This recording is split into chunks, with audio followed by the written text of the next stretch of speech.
Hi, this is Shane with The Garage.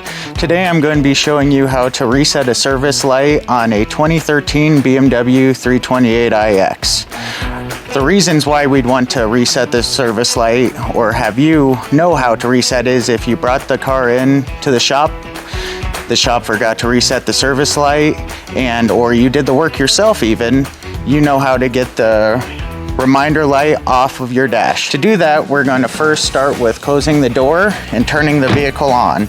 To do so, keep your foot off of the brake and press the start-stop button. To reset the light once the car is on, you push the little trip reset button, which is on the lower left of the cluster. So I will do that right now. You press and hold it until a new screen is displayed at the bottom of the cluster.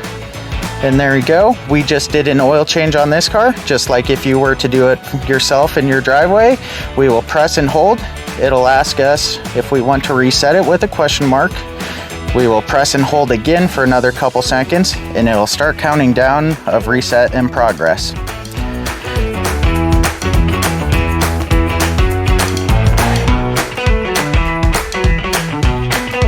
Also tap and go through what other services might be due.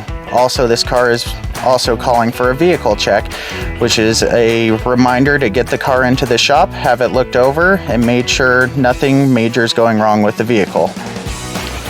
If you have a different model BMW than this one, I'd be more than happy to help walk you through how to reset your service interval.